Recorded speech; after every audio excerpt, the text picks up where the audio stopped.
07. I want to thank everyone for joining this evening's Community Board 2 general meeting. I am Lenny Singletary. I serve as the chair for Community Board 2. And what I would like to do at this time, in accordance with our agenda, is turn to my good friend Tobi to give us a presentation or an update on the Pacific Park, more commonly known to some people as Atlantic Yards, but Atlantic Yards encompasses a lot. And so with that, Tobi, the floor is yours, and it's good to see your smiling face. Good evening, Chairman. It's good to see you as well. Hello, everyone. Just give me a minute there. I'm going to share my screen so you'll be able to see the presentation. We're all doing well tonight. All right. My screen should be sharing shortly.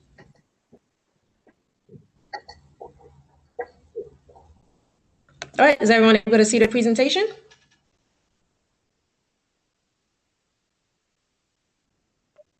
Not yet.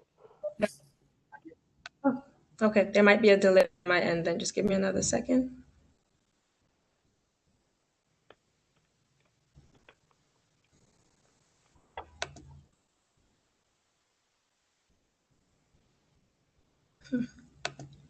I see the presentation, but it's, oh, there it is.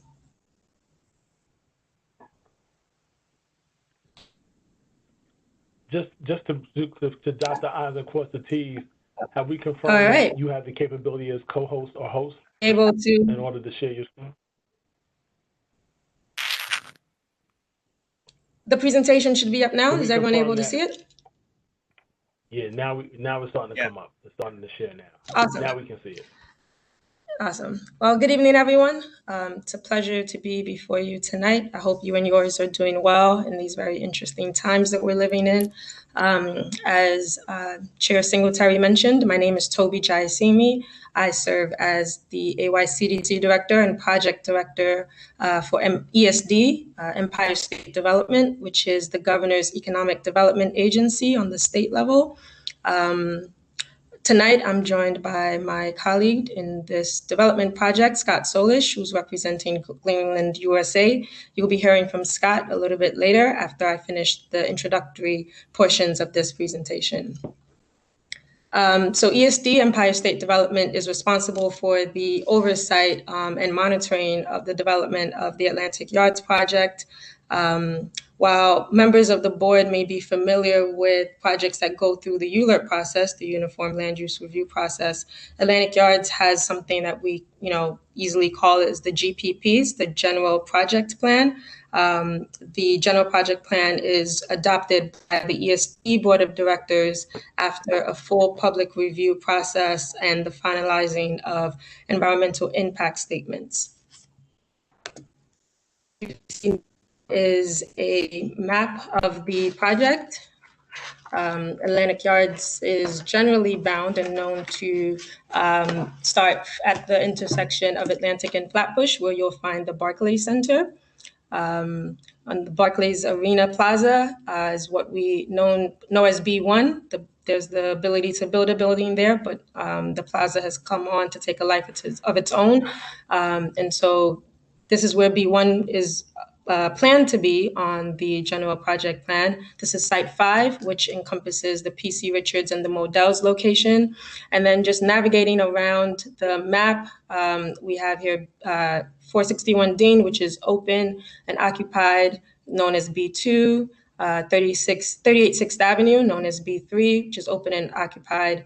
B4, which is under construction. You'll hear more about that again from Scott. And then just following through the circle of the map, we have sites B5 through B10, which would be developed over the Long Island Railroad platform. And then we have B11, just 550 Vanderbilt, which is also open and occupied. Sites 12 and 13 that are under construction currently. This is 535 Carlton, also known as B14, open and occupied. And this is site B15, which is currently under construction. Again, you'll hear more about that from Scott. I'll note that the Atlantic Yards project, as I mentioned, through the GPP process, was first adopted in 2006, and there were subsequent applications in 2009, 2014, and more recently in 2019. All of the relevant project documents and information are available on ESD's website. That site will be listed up on the slide shortly, but it's ESD at Atlantic Yards. It's esd.ny.gov/Atlantic Yards. Now, in terms of the project itself and what it encompasses, it's a total of a 22-acre site. The Atlantic Yards project, of course, the Barclays Center is open. The arena was opened in 2012. There's the new MTA entrance, which comes into the arena plaza. There's been significant infrastructure upgrades and improvements, which include a reconstructed Carlton Avenue Bridge. In total, there will be 16 residential and commercial buildings. The project will deliver 6,400 residential units, 35% of which, 2,250 units, would be affordable. There have been significant upgrades to the Long Island Railroad train yards, the addition of a new substation, significant infrastructure work, the West Portal access point. And then there will also be 8 acres of publicly accessible open space and community amenities such as a DOE middle school, a healthcare facility, which is already opened and being operated by New York Presbyterian at B3, and a community center, which is planned for one of the future sites over the platform. Now, as I mentioned earlier, the Atlantic Yards project was approved by the ESD directors, and in 2014, there was a subsidiary established, the AYCDC, the Atlantic Yards Community Development Corporation, which serves in an advisory capacity to the ESD directors. The AYCDC is unique because it's governed by 14 directors. There are 9 gubernatorial appointees, and there are 5 appointees from various elected officials. Brooklyn Borough President is represented by Cy Richardson, New York State Senate by John Heyer, the New York State Assembly by Gib Vacconi, the New York City Council is represented by Ethel Tias, and the Mayor's Office is represented by Lee Wachowski. The AYCDC's meetings are available on webcast. The meeting information are usually distributed to the community via email and also available online at ESD's website. Because of the project's impact and the full scale of what's happening, there are a few efforts that we take on as it relates to community relations. One would be the 2-week look ahead, which is a document that serves as a summary of upcoming construction activity so that residents and those in the area are aware of what's happening, if there are any major scopes of work, if there are new changes to the development. The 2-week look ahead is organized according to project site, so that you're aware of what's happening. If you live close to B4, if you live close to B15, you're able to note what the advancements are at those 2 sites. There's also the quality of life meetings. These meetings are held bi-monthly. They're public meetings, which pre-COVID-19 were held at the Shirley Chisholm State Office Building and are currently being held virtually. The next meeting is actually scheduled for Tuesday, November 17, so a week from today, and that will be held via virtual conferencing. I've provided the meeting information on the screen, but it's also available on ESD's website as well. I'll note that future AYCDC meetings and quality of life meetings are still expected to be held virtually, and any information on those meetings, again, will be distributed to the community and will be posted on ESD's website. I'm now going to turn to my colleague, Scott Solish, who's going to provide a more in-depth presentation on the construction activity and the project's development. Thank you, Toby, and good evening, everyone. Hope everyone's doing well. Let me just take a moment here to share my screen.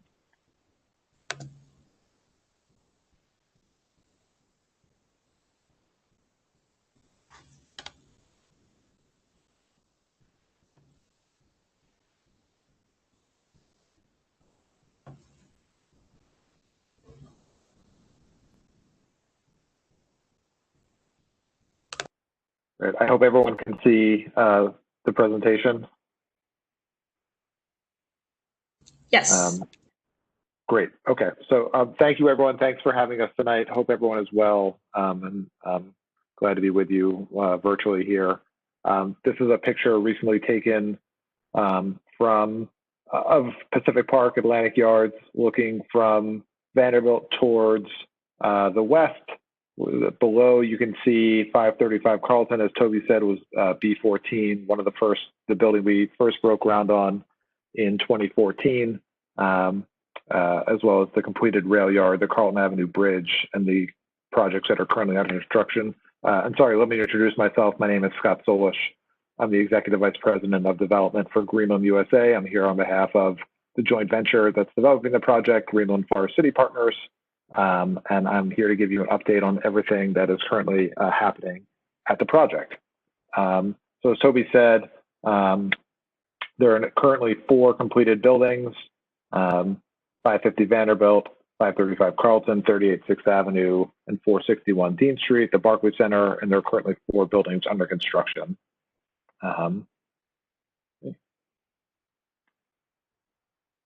So the first building I want to mention is B4, also known as 18 6th Avenue. This is at the corner of Atlantic Avenue and 6th Avenue. This building started construction in April of 2019. It will soon complete its superstructure work, so the concrete work will soon finish, and facade work has been going on for several months now. So we expect, again, this building to top out later this year with the facade work ongoing. We expect some of the first apartments in this building to be ready about 1 year from now, maybe a little bit sooner. It'll have approximately 860 units in the building with some retail at the base. And this is right next to the Barclays Center. Kind of diagonal to this and across the street from 38 6th Avenue is what we call B15, also known as 662 Pacific Street. This building, most excitedly, besides the architecture, will have the new Department of Education middle school. And that's at the lower 4 floors that you see here. And I don't know if you can see my cursor, but everything that I'm kind of highlighting from this level down is the new Department of Education middle school. I think that they are calling MS1. So this building is 26 stories tall. It completed all of its concrete work several months ago. It is in the process of finishing the hand-laid brick patterning and windows, and is also expected to open sometime next year. It's expected that the middle school will be turned over for the SCA to do their fit-out work. And right now, I believe their schedule shows that the school will open in September of 2023. But obviously, that's the SCA and Department of Education are fully responsible for that effort, although the core and shell of the work has been completed. This project is being developed by the Brodsky organization. This picture is, again, it's another photo looking towards the buildings that are currently under construction, and you can see this construction equipment here.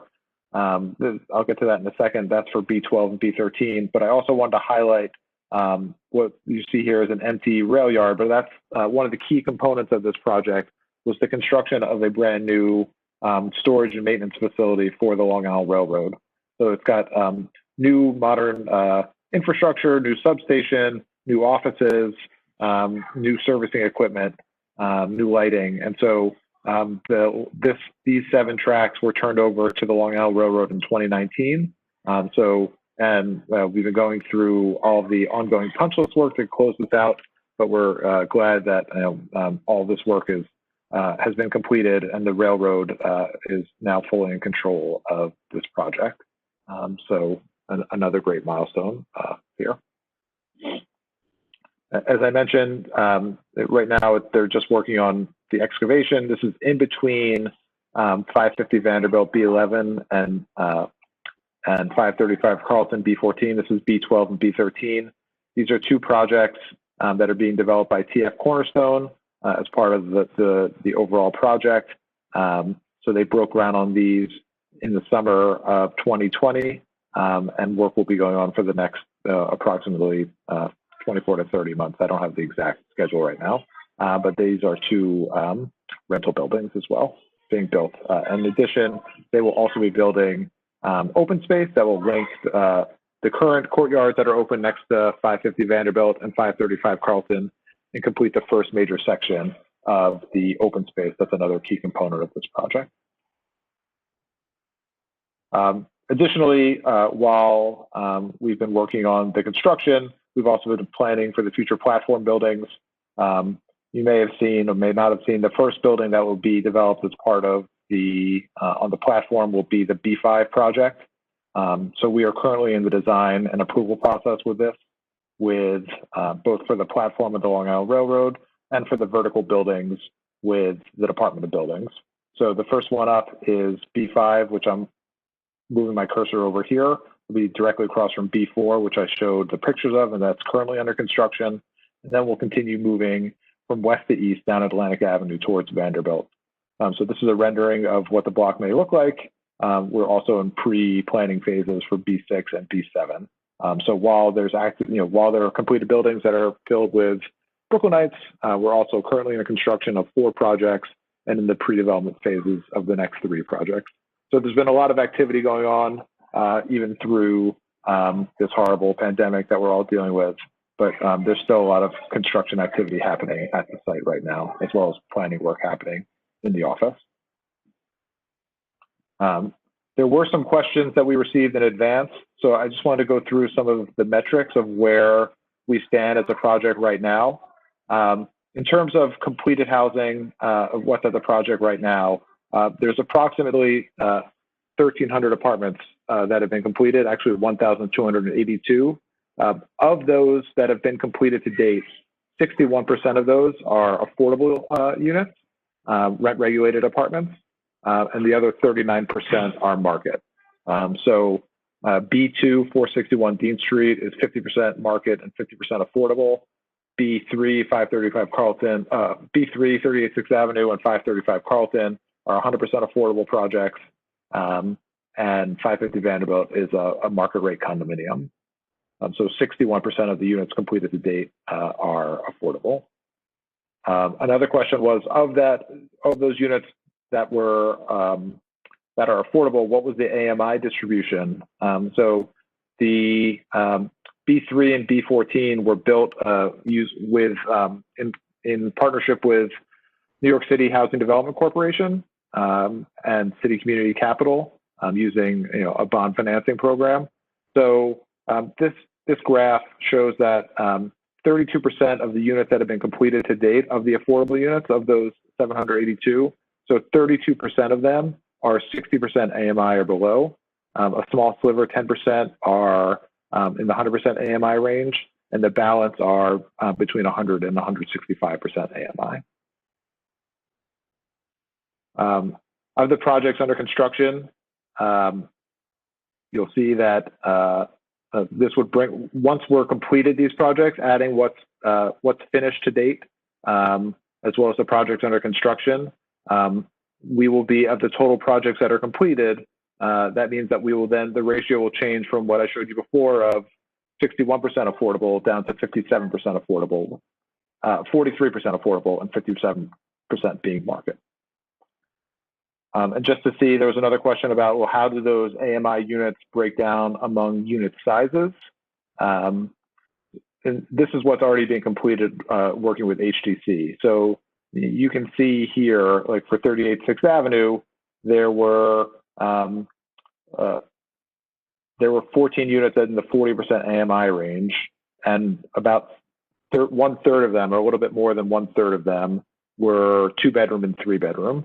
And this, out of the 16 3-bedroom apartments, they're spread throughout in an equal distribution based upon the number of units in each income band throughout each category. The one thing you'll notice that's different here compared to between these buildings is that 461 Dean Street does not have any 3-bedroom units. They only have studio 1 and 2 bedrooms, but the other units, the other buildings do have 3 bedrooms. So, but there's an equal distribution based upon the distribution of the units in the income bands. Toby, I'll just handle this. This is our contact information, both for ESD, the Atlantic Yards team. It's on the left here. So that's the phone number for the ESD office, as well as the email address and the website that has all of the project documents and information about upcoming meetings. And here is the contact information for the joint venture Greenland Forest City Partners in our CLO office.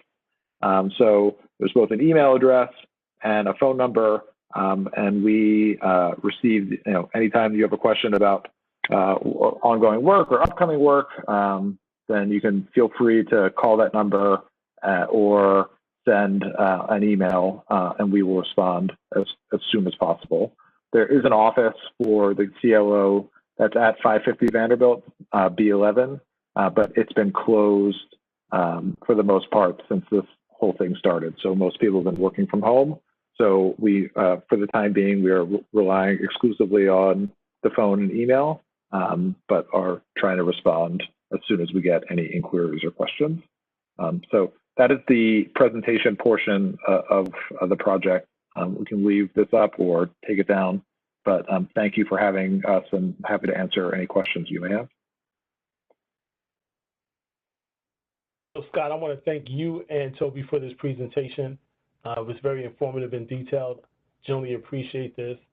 I want to remind board members that Mr. Dwight Smith serves as the Community Board 2 representative. And as you all know, if those who've had the opportunity to be witness to Mr. Smith's presentation, it is always thorough and full of detail and fact. And so we want to thank Mr. Smith for his work and being our representative. Job well done.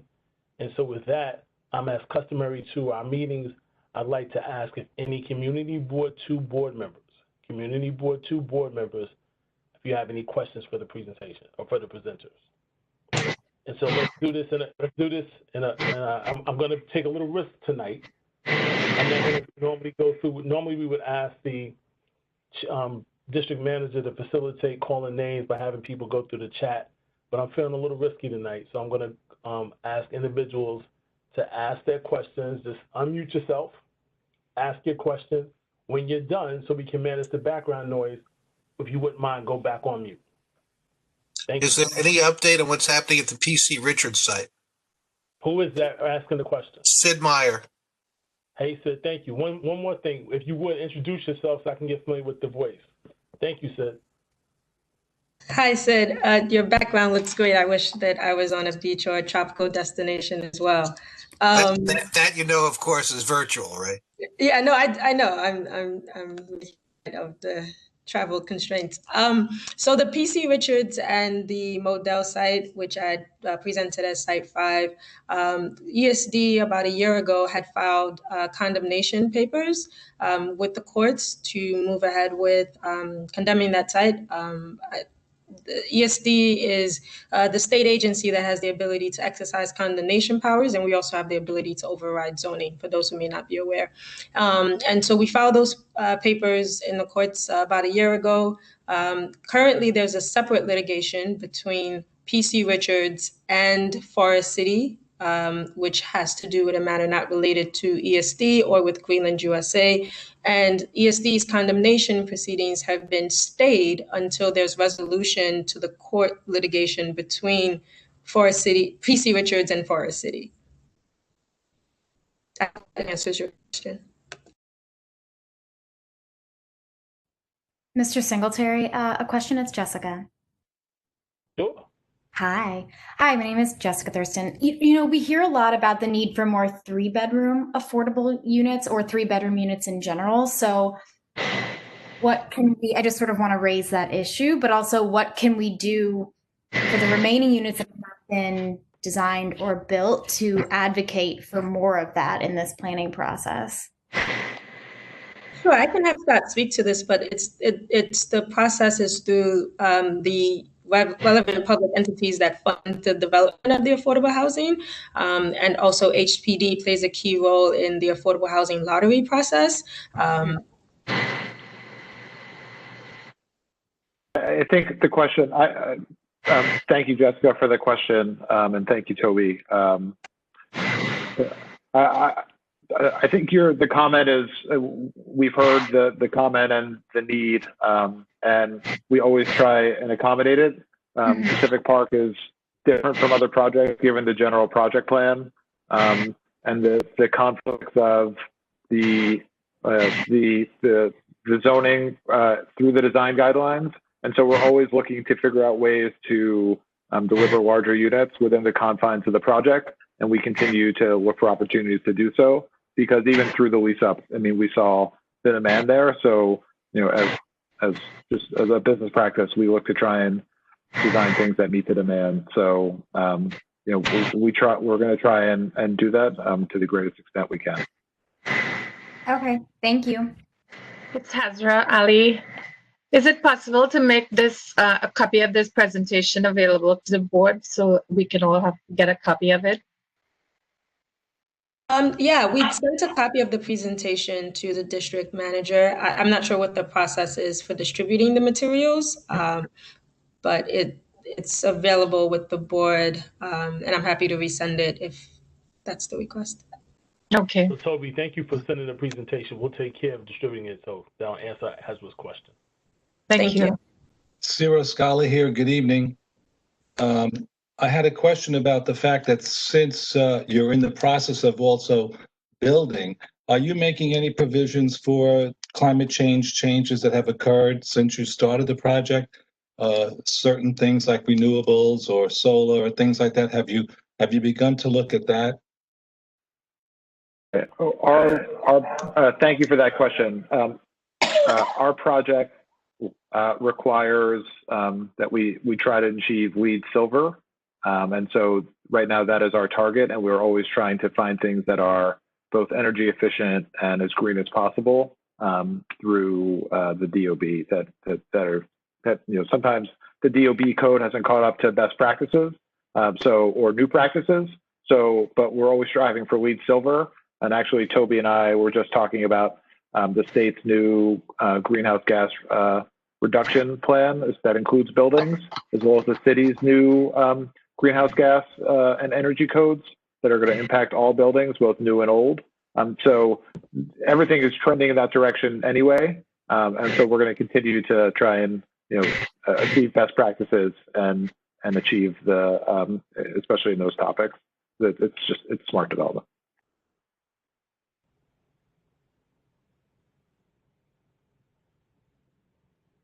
I have a question. Hello? Go ahead, Betty, ask the question. Yeah, okay. In the B15 building, which includes the school, is there any open outdoor space for students to play in, have recess, that type of thing? Is there any outdoor space? Yes, there is a private play yard just reserved for the students. It's on the 4th floor and protected from, you know, protected on all sides, but open to, you know, tons of natural light and fresh air. So it's a private yard just for the students. Thank you. This is John Dew speaking. First of all, one of your apartments was already featured on one of those $1 million apartment sales shows.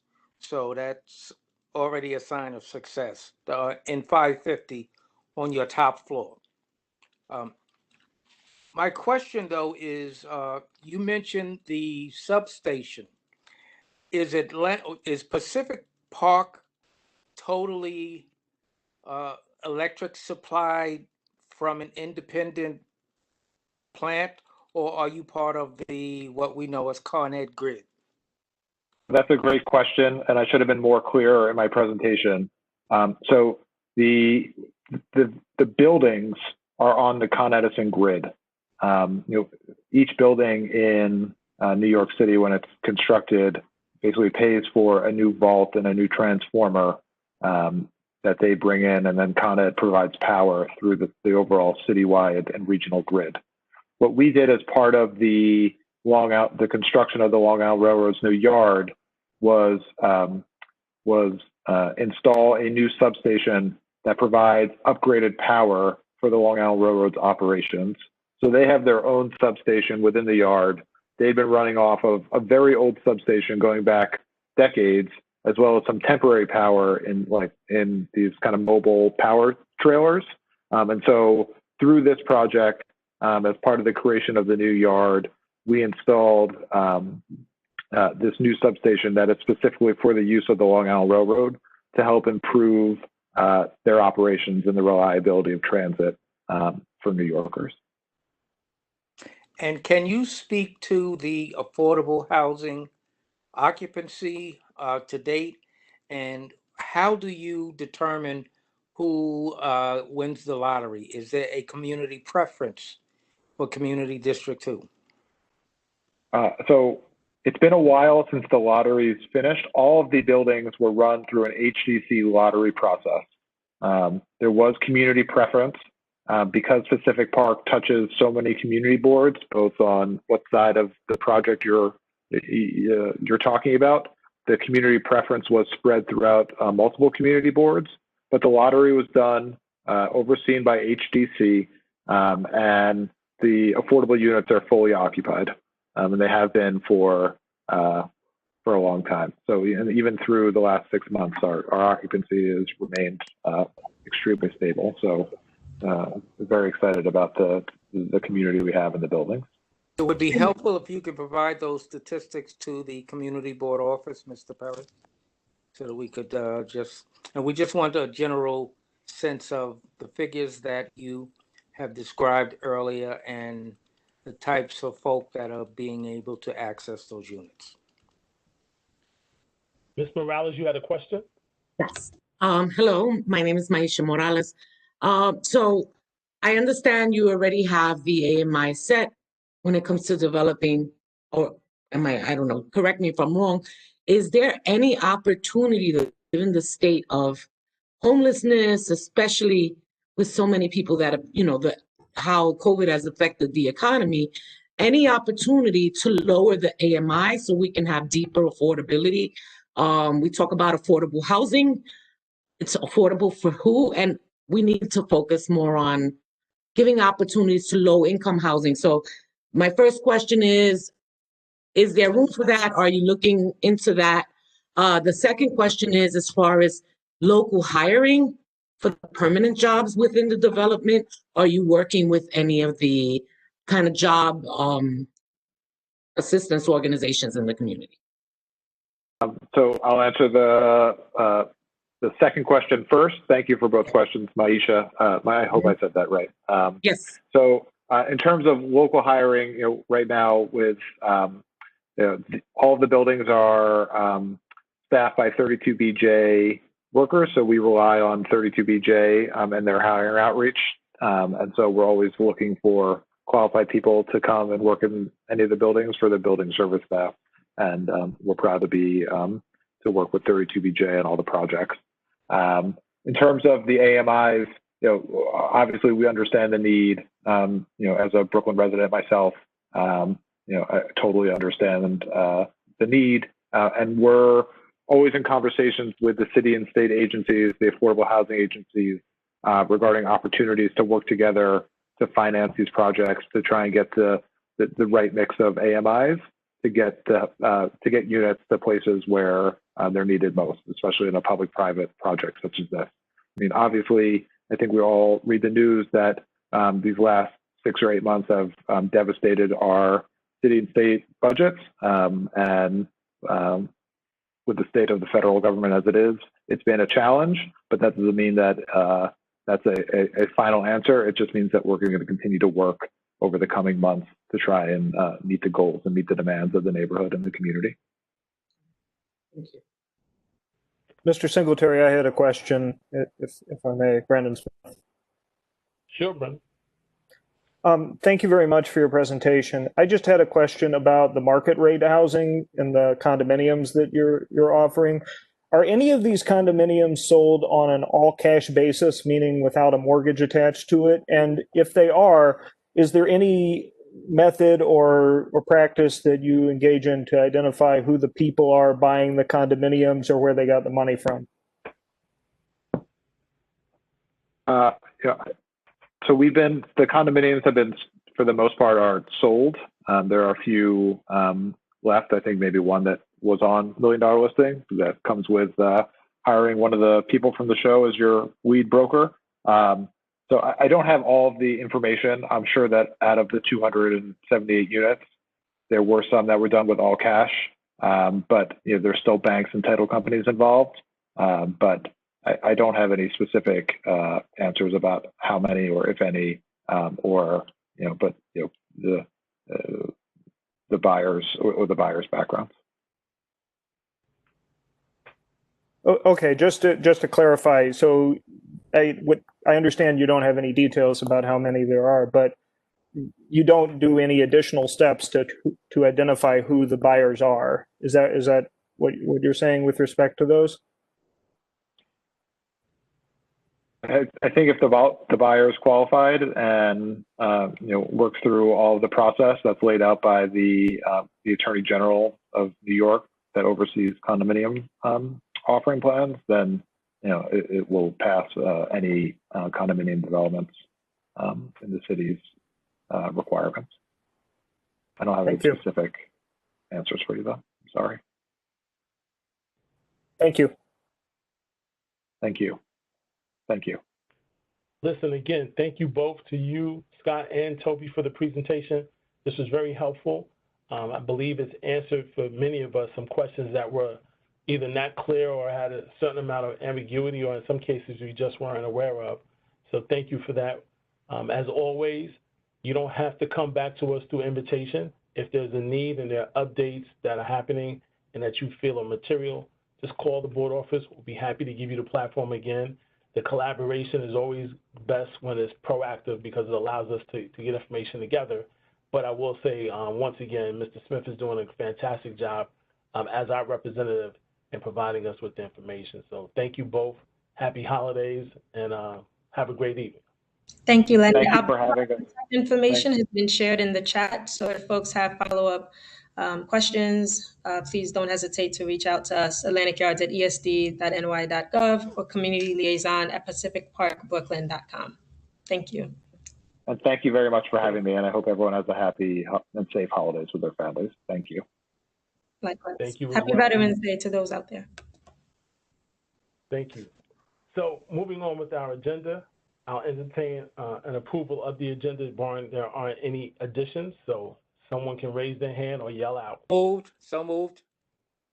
Mr. Dew, second. Mr. Jordan. Is there any objections with the approval of the minutes? Seeing none, thank you. Has everyone had a chance? Actually, I'm sorry. Has everyone had a chance to review the minutes from our September 9th meeting? If there are any edits, I would encourage that you email the board office and our secretary, Jessica Thurston, and then we'll address those edits there. Excuse me, Lenny, Dorothea.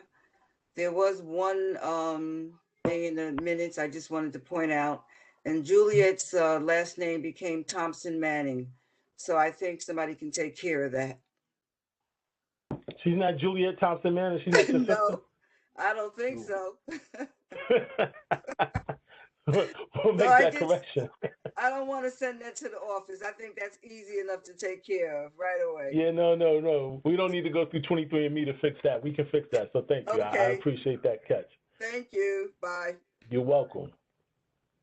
So now we're moving into the chairperson's report.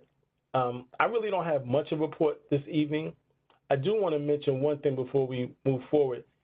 Outside of the gentleman that I'm about to acknowledge, if there are any of our community representatives, our dignitaries, those who are, when we're in person, those who are accustomed of signing the sign-in sheet so that we can call you at the end of the meeting, to help accommodate that, if you would send your acknowledgement through the chat.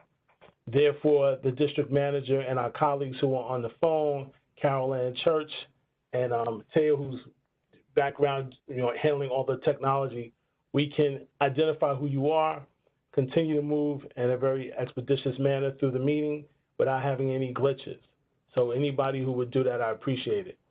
At this time, I do want to acknowledge that our Senator-elect, Jabari Brisport, hope I'm saying that correctly, is on the call, and I did want to acknowledge that he is on the call.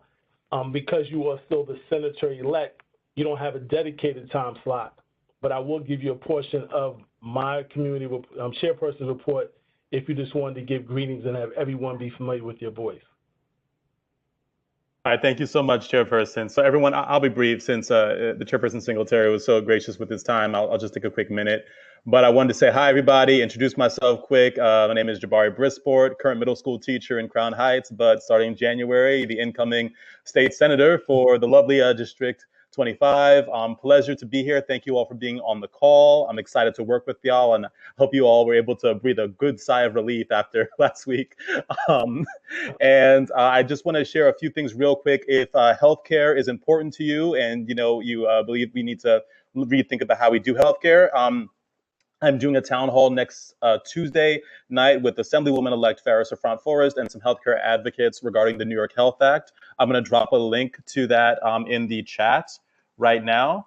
And also, I am hiring. So if you are looking for work with the hottest state Senate team coming into Brooklyn, I'm going to drop a link for that in the chat as well. And please reach out to us. I'm looking forward to hearing from you.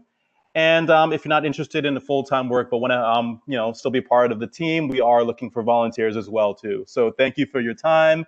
And contact information is in there, too, but I'll also type that in the chat and have a great, send them as a private message. Well, I'll send them to everyone and have a great night, everyone. Thank you, Jabari. We appreciate you being a part of tonight's meeting, and we look forward to working with you as you represent us in Albany. So thank you. I don't have much of a chairperson's report this evening, but I do want to continue to do a few things. One, I want to take the time, which is customary for us, to acknowledge, thank, and appreciate all of our veterans. I may not have the opportunity to thank you tomorrow for your service to our country, but wanted to take this moment to acknowledge all of the veterans, whether you are directly on the phone, whether you have family members who serve. You can never thank the people who provide service to our country and put their lives on the line for our safety and comfort enough. So I want to make that statement clear. And then I also wanted to just remind everyone that as we enter, or should I say, as we are in the flu season, it is important for everyone to be as diligent as possible with your health. Let's do all we can to comply for the recommendations that help with achieving those goals as far as wearing masks and washing your hands and keeping a safe social distance. And if those who can and are comfortable, get the flu shot. I mean, it's important probably now more than ever to get the flu shot and take as many preventative measures to ensure a good health as we go into these winter months. So with that, that concludes my chairperson's report. I'll take the opportunity now to turn this portion of the agenda, item number 4, to the district manager, Robert Paris. Mr. Singletary, as you know, and I'm happy to share with the board members, staff and you and I continue to work on a revised district office report. We'd hope to send that out on Friday, then we hope to send that out today. The new format is a bit of an adjustment, and we will get that out to board members as soon as possible. And just to remind everyone, I have been very intentional and some would say deliberate about working with the office about revamping the report.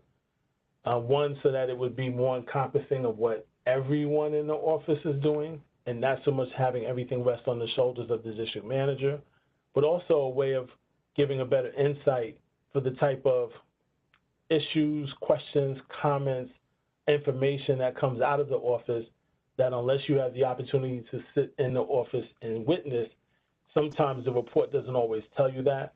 And so I'm happy to say that working with the entire office, we are making progress in modifying the district report, and hopefully you'll recognize the difference when you receive it. But like an old commercial said, we'll serve no wine before it's time. So I'm glad that we're taking the time to get it right. Next up on the agenda, item number 5, committees for action. At this time, I'm going to turn it over to Mr. John Quint, who serves as the chairperson of our nominating committee.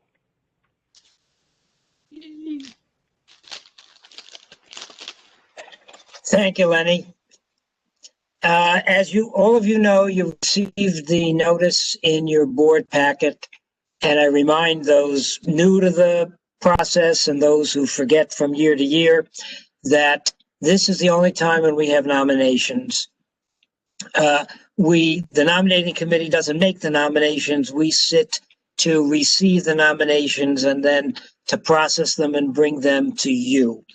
So, and I want to tell everybody that to ease everything, if you use the chat box, I'm following it, and I will recognize anybody who appears in the chat box who wants to be heard. We receive nominations only from the incumbent officers. So your four officers, Mr. Singletary, Mr. Jordan, Ms. Zaylor-Gringer, and Ms. Thurston, have each put their names in a nomination for the position they already hold. I'm going to open the floor, and as we always do, what I will do is I'm going to open the floor for any other nominations. If anybody wants to be heard, put your name in the chat box, and I'll give a chance for anybody to appear. If not, I'm then going to ask for hands. I have a screen in front of me. I'm going to ask for a motion to close the nomination for each position, and then for a second, I'll announce them based on the hands that I see. You don't have to put that in the chat box, and then we'll move on to the next office so we can do this as efficiently as possible. So, as I said, the only nomination for chair is Lanu Singletary. I see no one. Is there anyone else who seeks to put another name in nomination? Seeing nobody in the chat box, can I have a hand for somebody who wants to move to close nominations? Mr. Harrison, a second. Who else is raising their hand? Mr. Smith. Since there's only one nomination, I'm going to just ask for a show of hands. All in favor to close nominations? The ayes have it. The nominations are closed. Now we have the only nomination for first vice chair is for Ms. Leonard Jordan Jr. I see no other nominations appearing in the chat box. I'll wait a few seconds. Seeing nothing, a motion to close nominations, Mr. Scala. So moved. A second from Ms. Feibush. All in favor? Raise your hands. Thank you. The only nomination for second vice chair is Barbara Zaylor-Gringer. I see no other nominations. Anybody wants to move to close nominations? Miss Quint has raised her hand. Mr. Cohn, a second. Thank you. All in favor, raising your hands. Aye. Passes. And now the only nomination we have for secretary is Jessica Thurston. I see no one coming up in the chat box to want to take her on. A motion to close from Mr. Lastawecki, a second from Mr. Meyer. All in favor, raise your hands. Thank you all. So we have the four incumbents have been nominated. We will actually go and elect them at our December meeting, at which time we'll do it even quicker because our bylaws say when there's only one candidate, our secretary will cast the vote for the entire board. So that concludes my report. Thank you, Mr. Singletary. Thank you, Mr. Quint, and I appreciate everyone for making sure that although we are virtual, and I'm not sure when the bylaws were written, they took into account virtual meetings. We are doing as best as we can to adhere to the bylaws, and I want to thank you all for participating in that effort. So thank you again, Mr. Quint, and to all the members of the committee, which are Mr. Brendan Smith, Ms. Esther Blunt, Mr. John Harrison, Mr. Althea Thompson Manning, no relation to Juliet Thompson Manning, Ms. Catherine Yearwood-Young, and Mr. Alan Washington. So thank you all for serving on that committee. I appreciate your time and effort. Moving along with item number 6 on our agenda, committees to report. First up is Mr. Bill Flournoy, Economic Development and Employment. Mr. Singletary, Bill Flournoy had technical issues and was not able to join the meeting. If Ms. Peterson is on the call, she can perhaps report on behalf of the committee.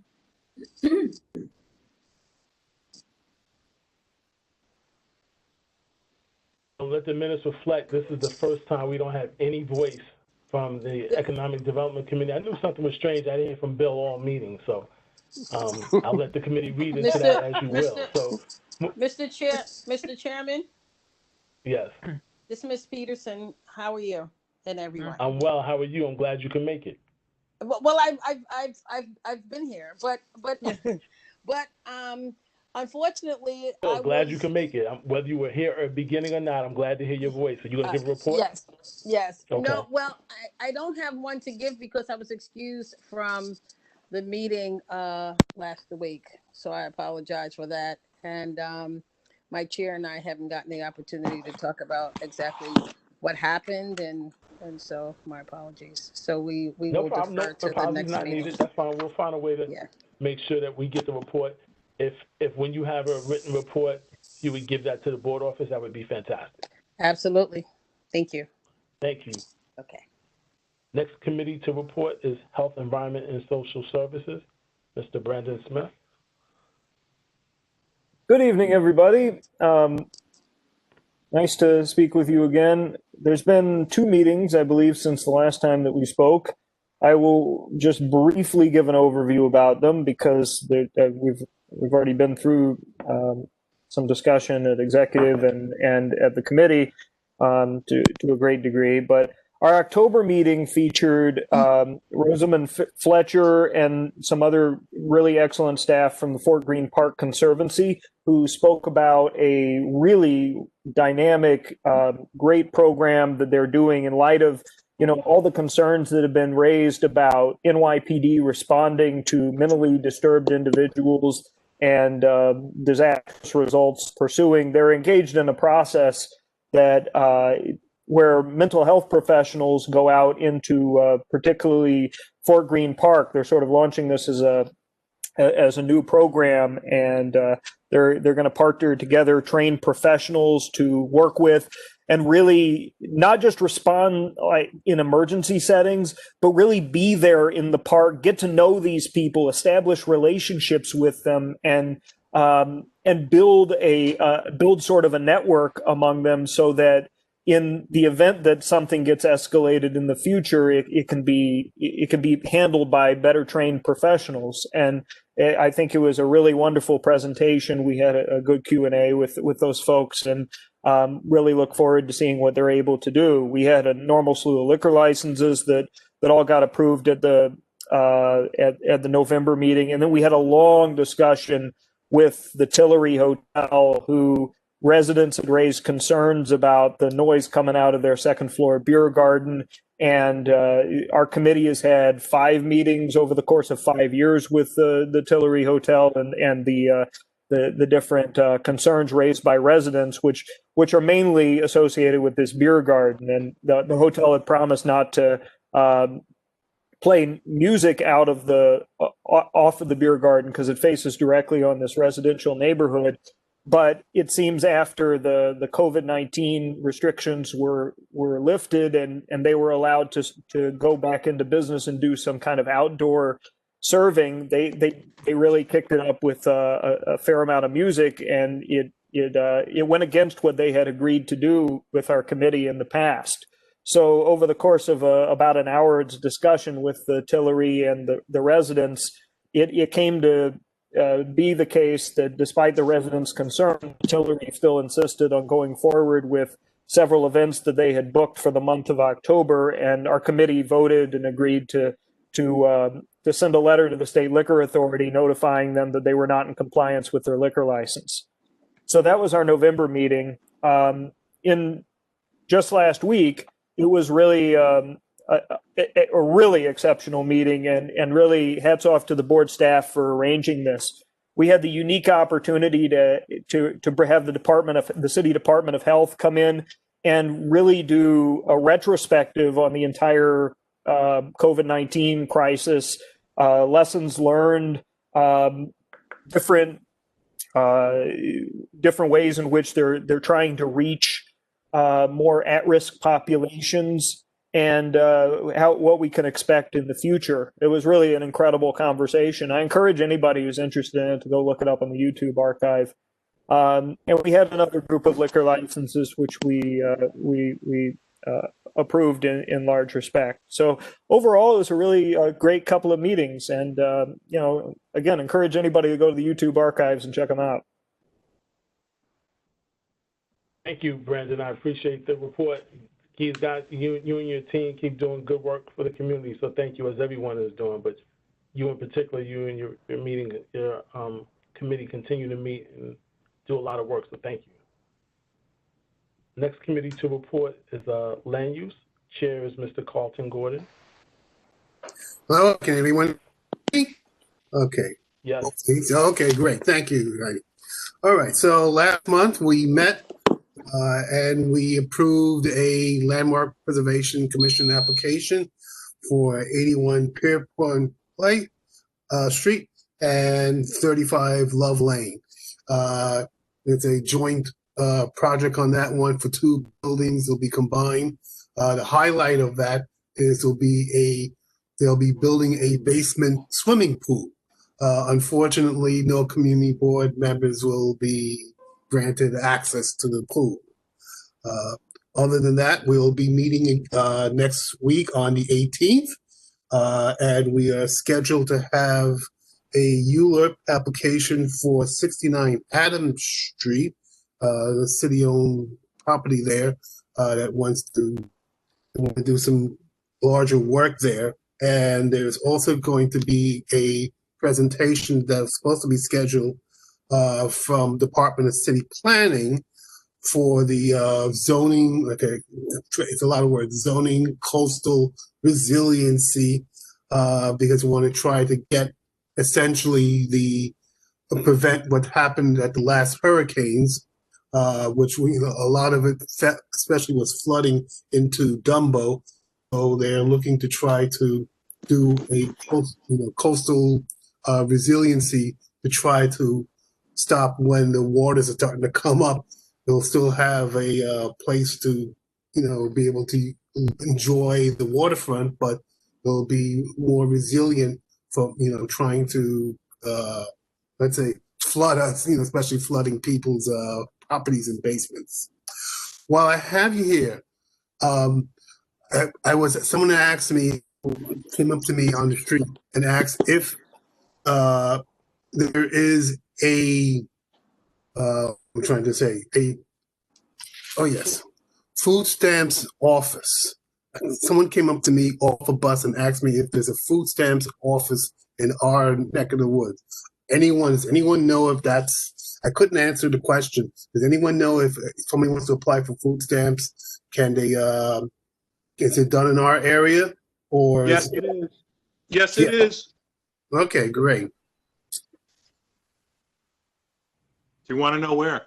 Yes, that would be nice. At least I won't answer the person, but I'll keep it in mind for future because it really. Okay, so the better way for them to apply, they can apply through their mobile phone, or they can apply by telephone, which is really encouraged. But if they want to go in, so Mr. Harrison, John, hold on. Before you do that, can I ask you to follow what has been a technical protocol in the sense that the information you're about to share verbally, can you just put that in the chat so that way it'd be easier for everyone to gather it?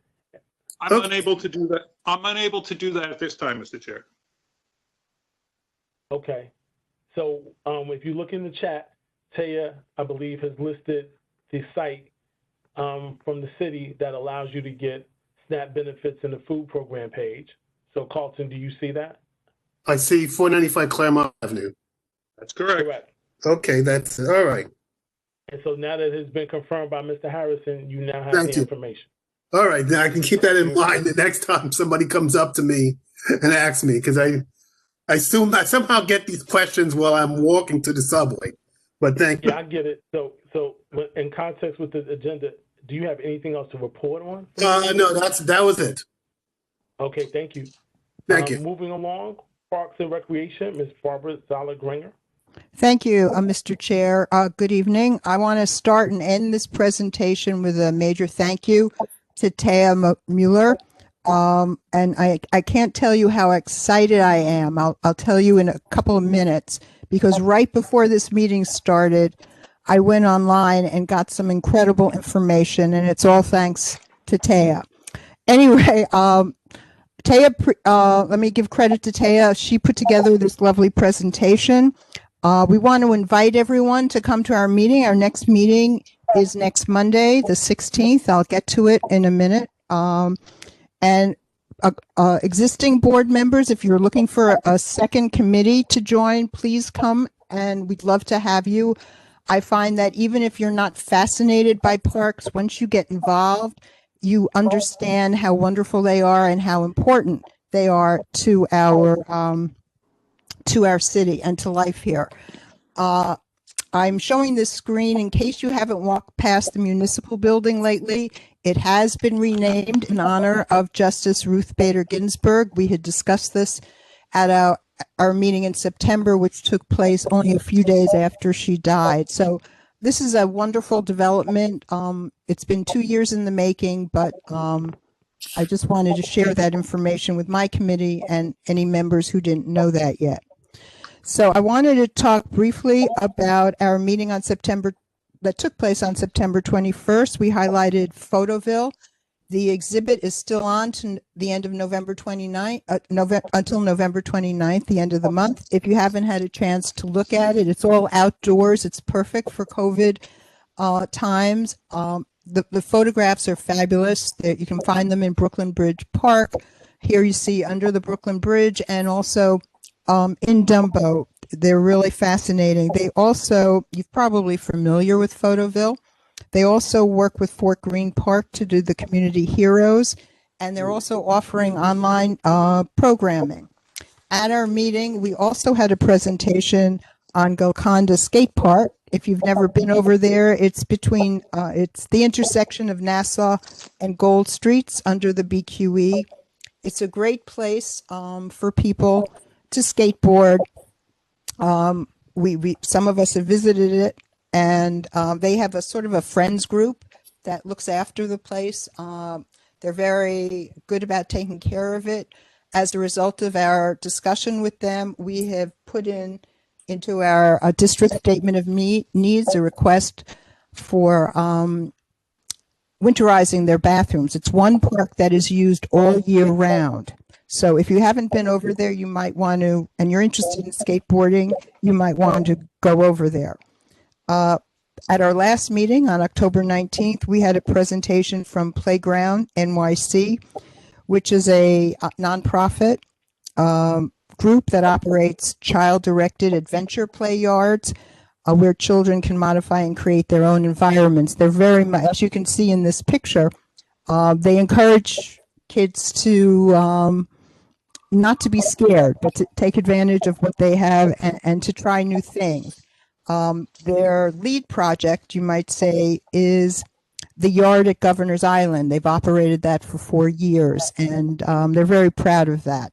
So they did a pop-up program right at the tip of COVID, the beginning of COVID, or right before it, at outside City Point. You might have seen it, and we are going to be in continued discussion with them. We're hoping that they will bring one of their projects here to Community Board 2 and possibly in one of our playgrounds or parks. So more on that to come. Then finally, our next meeting, and this is where I'm really excited, thanks to Taya.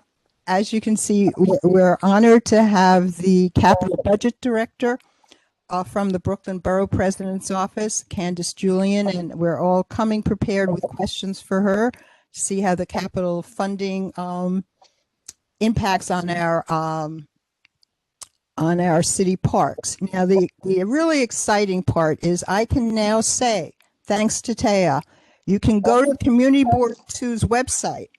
All you have to, it's a long website address. Maybe we can work on getting a shortened URL for it. But if you put in Google Community Board 2, Brooklyn, New York, you will go to our wonderful calendar. You can click on the date of next Monday and sign up right there, register for the meeting.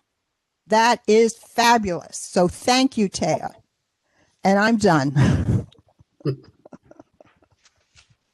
Barbara, we're happy that you're excited and passionate. More importantly, we're glad to hear you, because typically we don't always have that luxury. But in the middle of Barbara's excitement, I think is just another example of how well the office is working together to provide us with more tools that bring about a level of excitement within the board and within the community. And this will allow us to be able to serve our constituents in a greater capacity. As I've said in the past, this pandemic has been difficult, but there are a lot of good things that are coming out of it, depending on the lens and the optimism you have, and the increased use of technology is wonderful, because it clearly brings out better participation from the board and the community. So you can see how excited I am. Yeah, absolutely. We can see that really clear. So thank you again, and I encourage everyone to follow up, and if you have the time, participate in a Parks and Recreation Committee meeting. Next item and next committee to report is Transportation and Public Safety. I don't see Juliet Cullen Chung, but perhaps the co-chair is on as well. Lenny, this is John Quint. I don't see Cheryl either, but I'm the secretary. If you want, I'll give a quick report on the two meetings we've had since the last board meeting. Actually, yes, absolutely. Lenny, before you do that, Senator Kavanagh is on the line, and he is making multiple stops tonight. If it's possible to give him a few minutes, that would be great. I yield. Absolutely. I just see Senator Kavanagh. Senator Kavanagh, thank you for joining. Are you in a rush, or can I get Mr. Quint to give his brief report? I could wait for Mr. Quint. I do have a few stops, but I think you'll like his report. I think okay. I got his reports are usually great, so I think you'll like it. Yeah, I'm going to give it quick because I wasn't planning to speak at all. In our September meeting, we heard from the Revel scooter people who are back on the street, and they told us all about all of their plans to make sure that people wear helmets and people don't leave their scooters in the wrong place. At our October meeting, we heard from Captain Reyna of the 84th, who talked about the problems that every precinct is facing, and what's especially facing our precinct in regard to gun violence. And we also heard at the October meeting from the Brooklyn Bridge Forest proposal, which is for a redesign of the walkway of the Brooklyn Bridge, which includes basically taking over, it involves the roadway also, because one of their plans, which they're pushing, is to turn one of the Manhattan-bound lanes of the bridge, of the vehicular part of the bridge, into a dedicated bikeway. There, you'll see the minutes that will describe it all, but that's what the committee did, and we meet again a week from Thursday, and everybody is invited to join. Thank you, Mr. Quinn. I appreciate you giving a report. Senator Kavanagh, again, glad that you can make the meeting in person, and the floor is yours. I think you're on mute, Senator Kavanagh. Thanks. Is that better? Yes.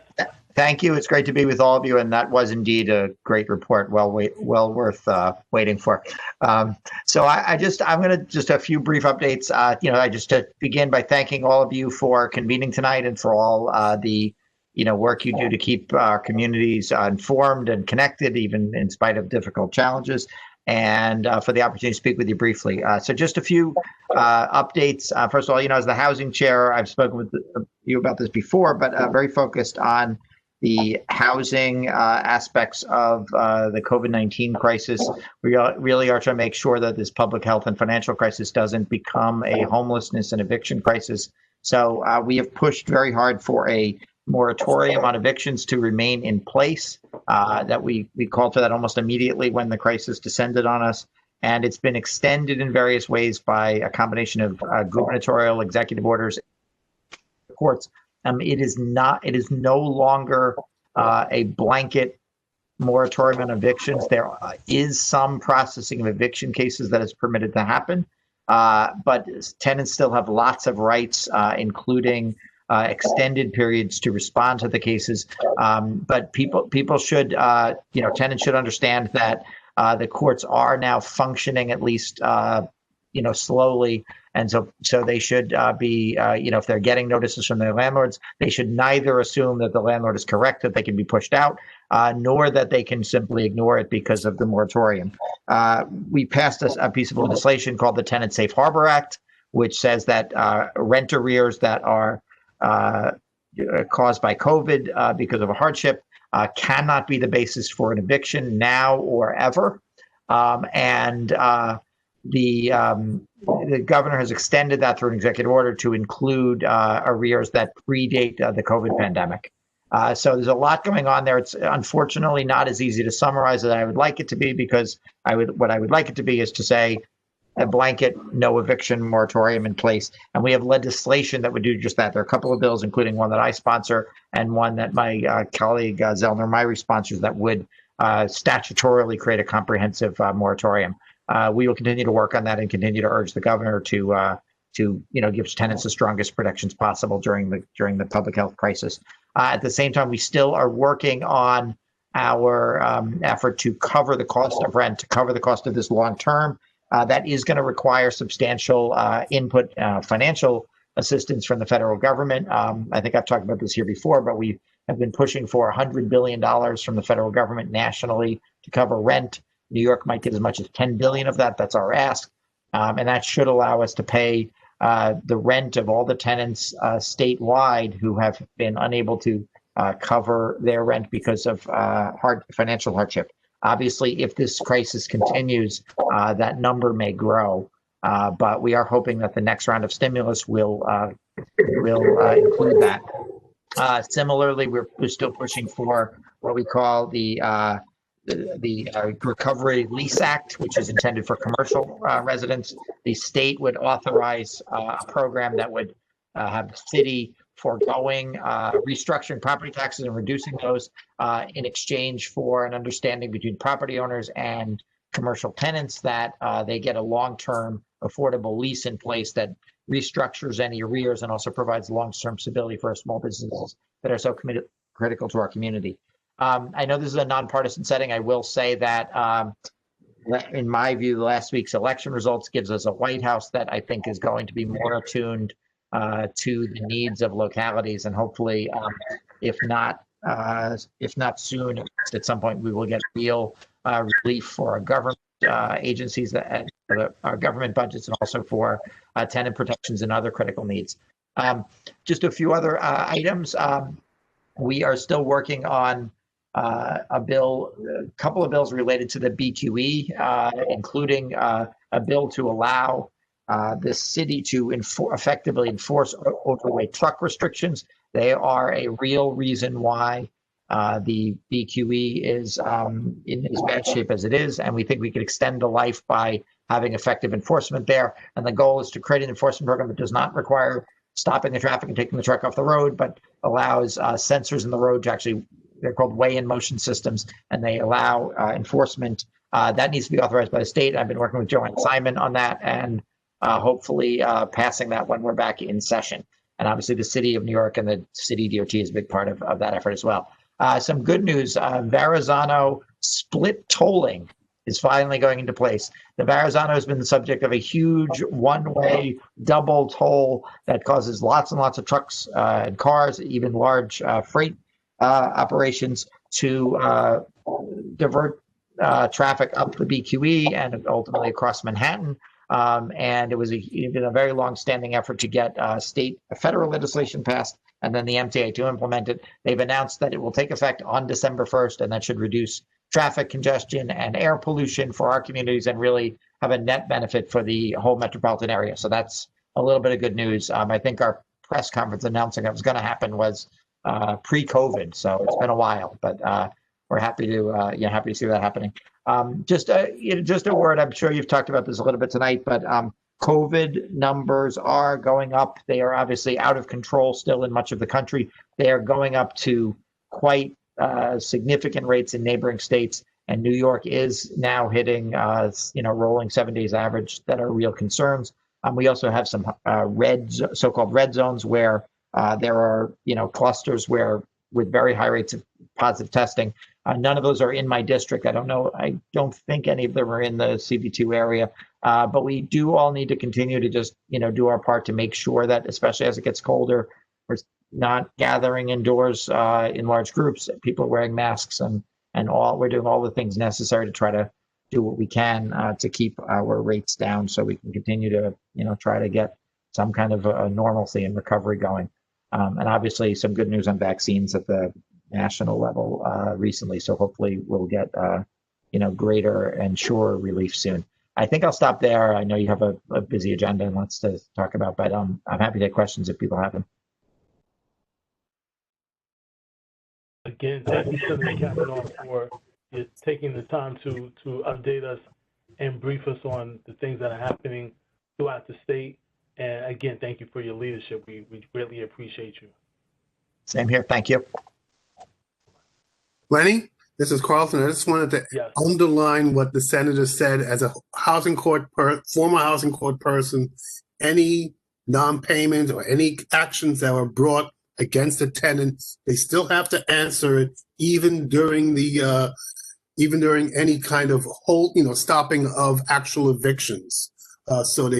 Anytime you hear of anybody who gets any legal notices from the owners for housing court, make sure they tell them, get to the court, answer it, file the answer. If they don't file an answer, they could wind up in big trouble. So I just want to underline what the senator said.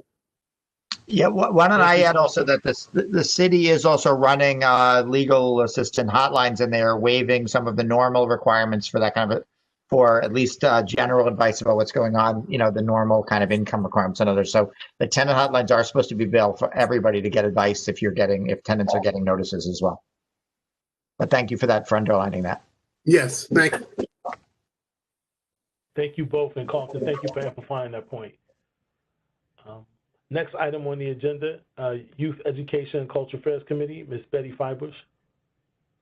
Good evening, everyone. This is a tough act to follow. Everyone has given such comprehensive and excellent reports. I'll try my best. We heard quite an extensive report from the Brooklyn Public Library, so I'll focus on that. During the COVID times, they've been exploring and implementing new ways to offer their services virtually. And of course, it brings to mind the challenge of the digital divide. They're constrained by the full use of their buildings, but they're opening up more of the branches, especially to what they call grab and go. They talked at great length about the capital projects in our district, so I want to report on them. So due to the Brooklyn Heights Library and the sale of that, which gave the library system additional funding, we have several initiatives and improvements. The Brooklyn Heights Library itself is moving ahead well, and they anticipate the summer of 2021 to open, and it will include 2 of the groups of panels, the bas-relief that were part of the old entrance that I know we talked about extensively. The Adams Street, which is going to be in 35 Plymouth, which is a new leased space. They have a temporary space on John Street. They're building relationship with the neighborhood. Excuse me, they're doing story time, and they're open If you put a book on hold, you can pick it up there. So that they're moving along nicely. The Walt Whitman will be building outdoor space. They'll be having the garden where some more of those bas-relief friezes will be placed, and they'll be sprucing up their indoor space. Now, we heard for the first time about the South site, which is the 10 Lafayette Cultural Building, and we're going to hear more about the other cultural institutions that are going to be there.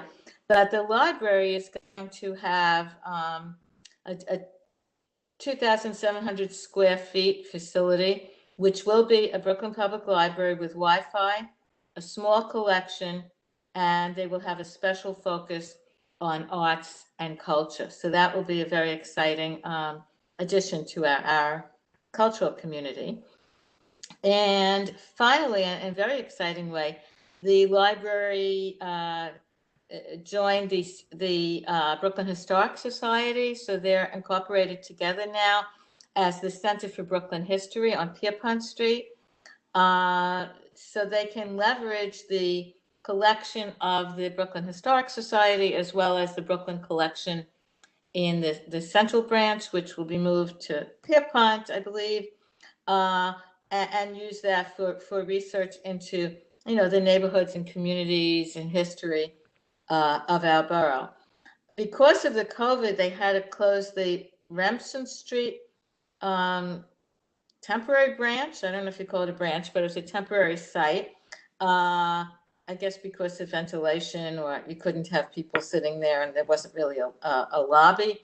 So they're going to be opening some limited service at Pierpont Street apparently soon. So these are all ways that the library is enhancing our cultural life. Yeah. So we were very pleased to hear that. Thank you. Thank you, Betty. So before we get to the next item on the agenda, which is open session, I do want to take this time, as customary when we are meeting in person, to give a moment for the dignitaries who've signed up to speak this evening.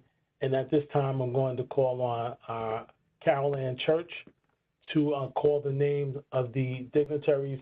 I'll remind you that while we haven't done this in a while, certain things are still in place. We ask that you take 2 minutes and no more than 2 minutes to give your update. And if there's anything that goes beyond the 2 minutes and you feel it's material, if you would email that to the board office, and we will be sure to share it with the community board. Thank you. Carol Ann?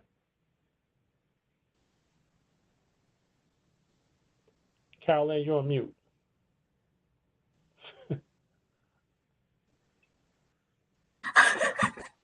Get caught every time. So I'll call the elected officials representatives first.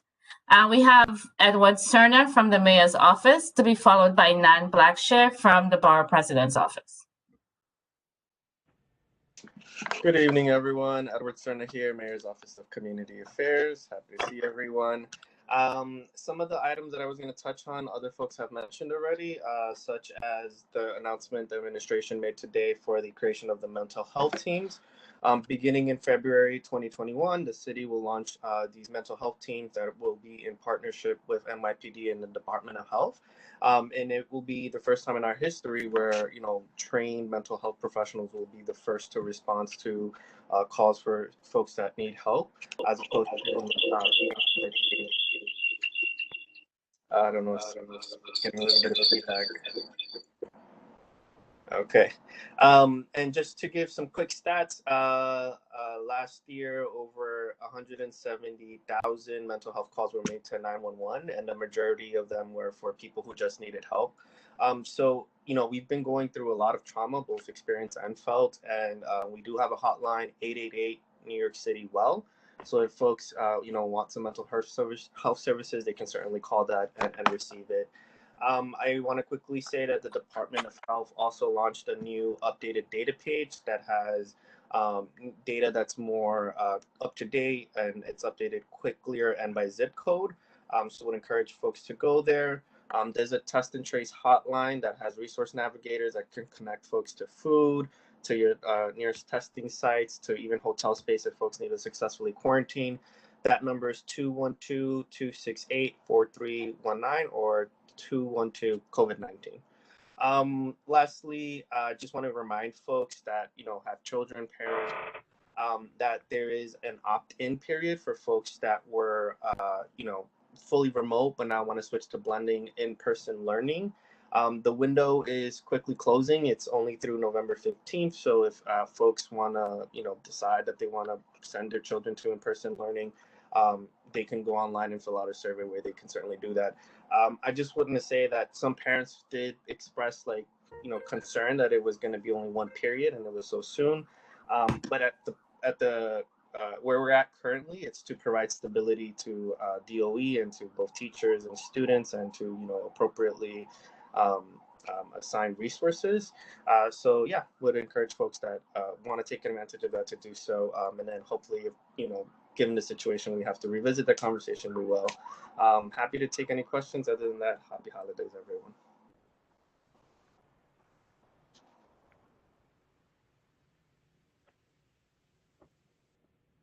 Good evening, Nan.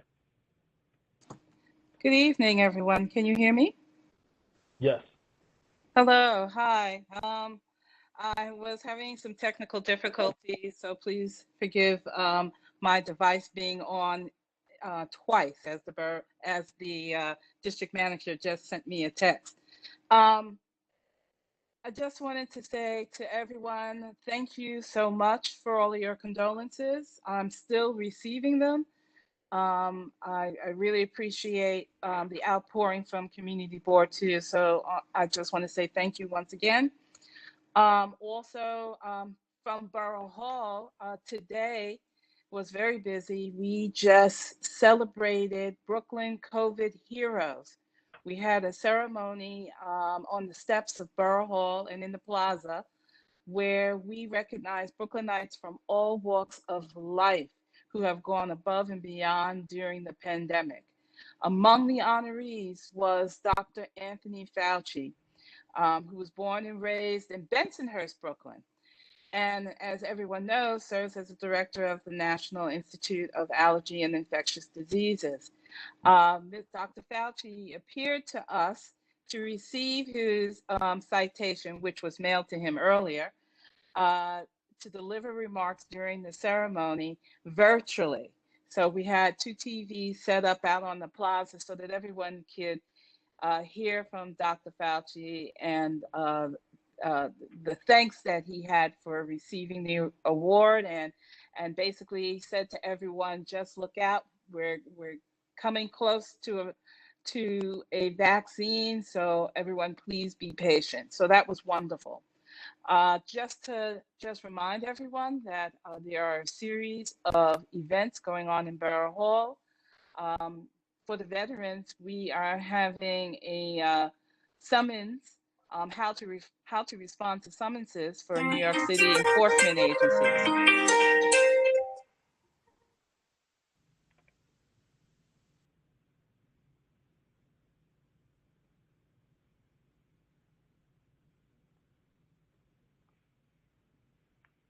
Nan, was that Dr. Fauci calling you?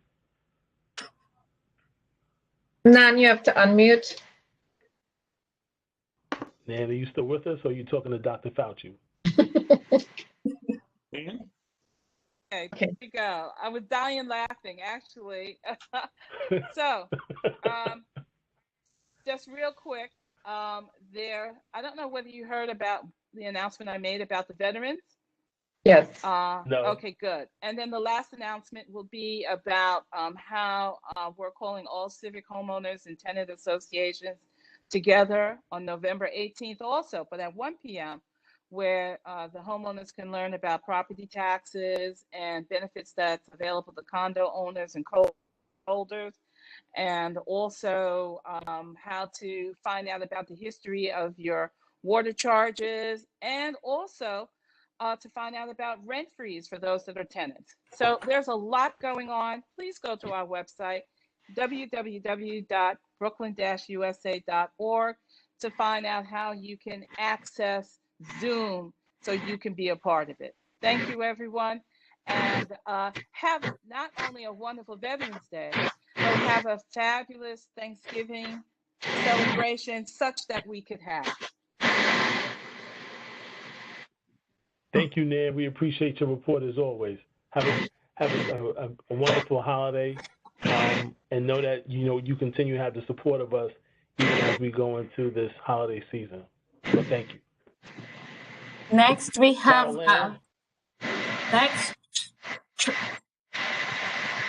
I'm sorry, if you're not speaking, can you put your phone on mute, please?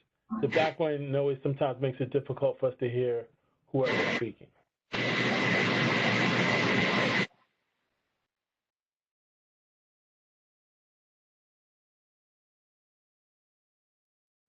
Okay, Tracy Mantrone from the library, followed by Pastor Zach Martin, Richard Morrow. Wait, hold on, Carolyn, hold on.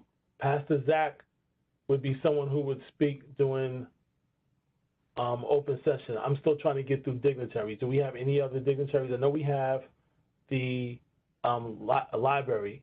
Do we have anyone after the library? No. Okay, great. So then, yeah, let's just roll right into it. Continue. I'm sorry. Okay, so Tracy Mantrone from the library, followed by Pastor Martin, Richard Morrow from Greater New York Red Cross will follow. Hi, good evening, everyone. I just want to announce that Clinton Hill is moving to grab-and-go lobby service on Monday, November 16th. So starting Monday, you'll be able to return your books and pick up your holds at the Clinton Hill Library. Our lobby service hours are going to be Monday, Wednesday, and Friday, 10 to 4, and Tuesday and Thursday from 1 to 7. I'm going to put in the chat the Facebook page for the Clinton Hill branch, which is where we're posting our programs, and our children's librarian is putting up movies. Well, he's putting up videos he's done of story time and craft programs that can be watched for different children's programs. Also, they mentioned earlier about the Brooklyn Heights branch. People with outstanding Brooklyn Heights holds are going to be able to pick up their holds in December from the Center for Brooklyn History.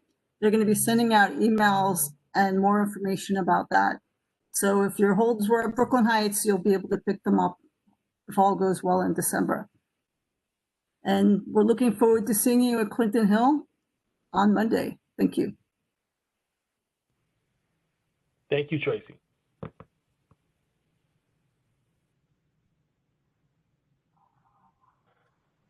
Good evening, everyone. I'm Richard Morrow from the Greater New York Red Cross.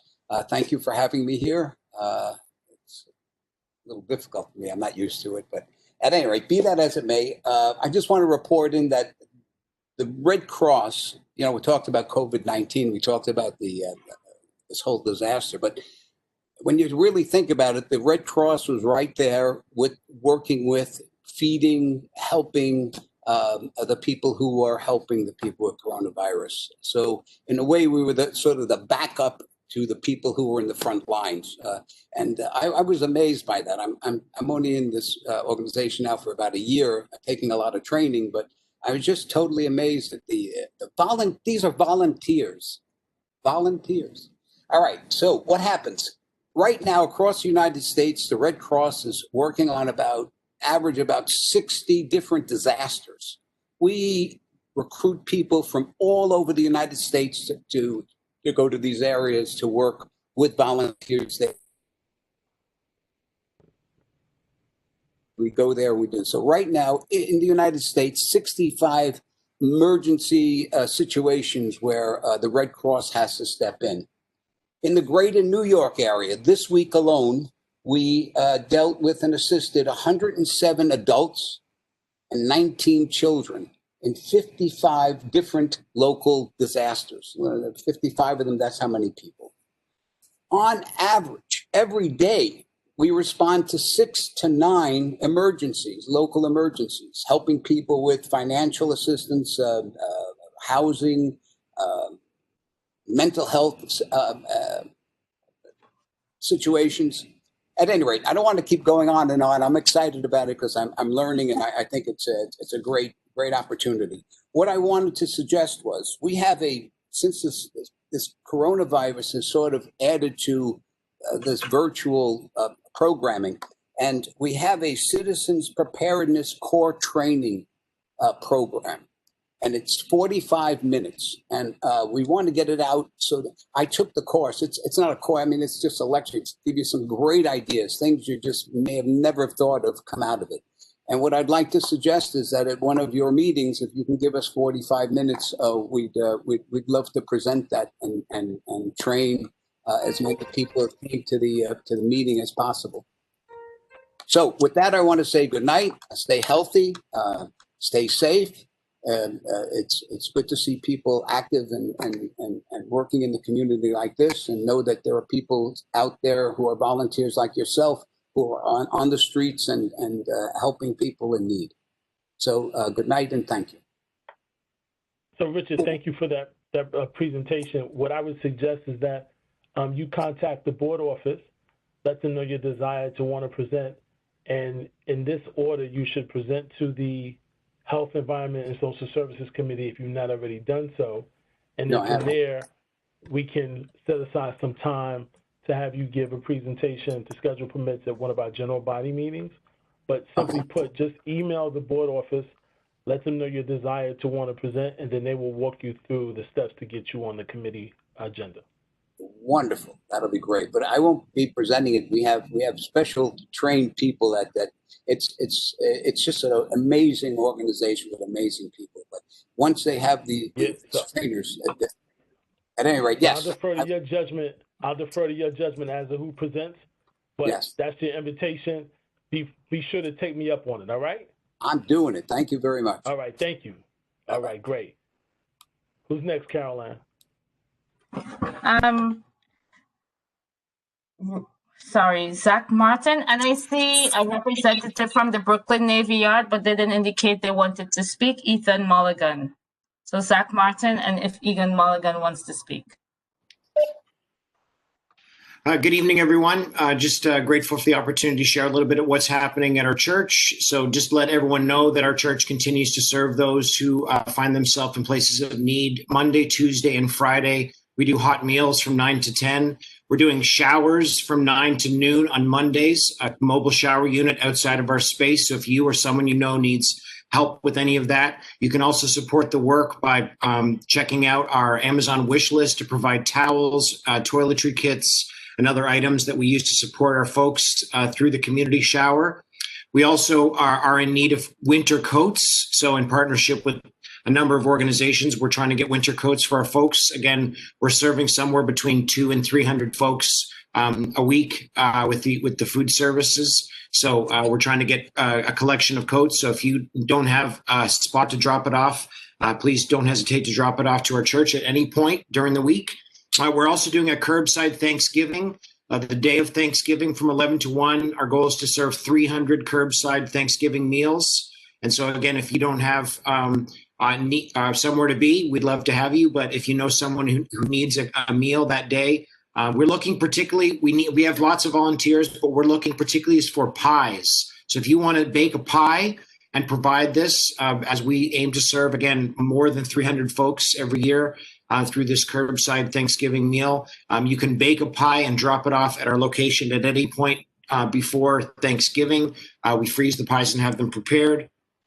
As a side note, Trellis, my community development nonprofit, we do community heroes. So you've seen that in Fort Greene. The banners are still up there. We continue to invite the community to nominate community heroes as we prepare to unveil more heroes in Fort Greene Park and Commodore Barry Park.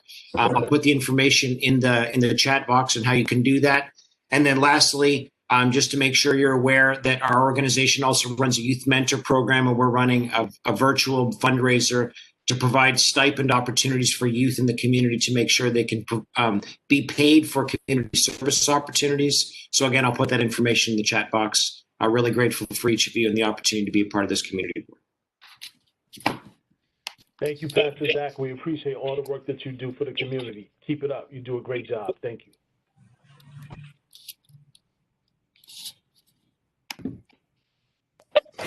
We have John Watkins from the DA's office. Mr. Watkins?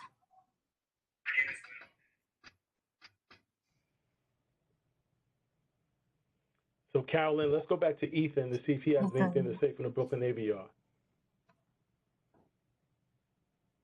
Hi, this is Ethan. Can everyone hear me? Now we can, yes. Great, thank you so much. I just have a very brief update from the Brooklyn Navy Yard. On Friday, last Friday, we launched our 3rd annual holiday market. Some of you may have attended it in person in previous years. This year, it is all virtual. So I'm going to just put it in.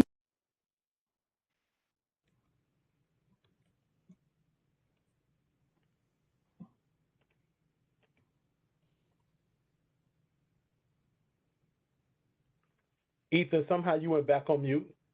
Can you take yourself off mute? Thank you, Chairperson. I'm sorry. Just so you can shop for a variety of goods in from our local businesses at the Brooklyn Navy Yard in categories such as home goods, fashion and accessories, food and beverage. There's even PPE that has been produced at the yard, and I'll put that in a separate link. You can purchase PPE and also our Brooklyn Navy Yard official branded merchandise, including shirts, hats, water bottles, pencils, notebooks, all types of stuff. So I'll put that in the chat, and we appreciate your continuing support. Ethan, thank you for that update. You're always welcome to have a platform at Community Board too, and keep up the good work for whatever goes on in the Navy Yard. I had a tour of the Navy Yard not too long ago, and there's a lot of stuff happening down there. I don't know that everybody knows, but there's a lot of stuff happening down there. So kudos to you and your team for the work that you do. Ms. Church, do we have anyone else? Mr. Watkins from Brooklyn DA's office.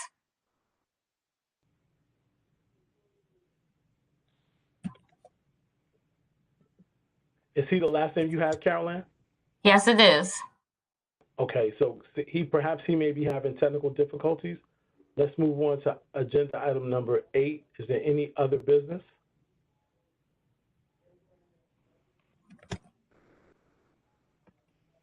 All right, great. So you know me, everyone. I'm not going to wait too long for other business. So seeing how I don't hear any, I'll entertain a motion to adjourn. Thank you, everyone. Happy holidays. Be safe. Have a great evening, and take care of yourselves. Thank you, Mr. Chair. Everybody stay safe. Happy holidays.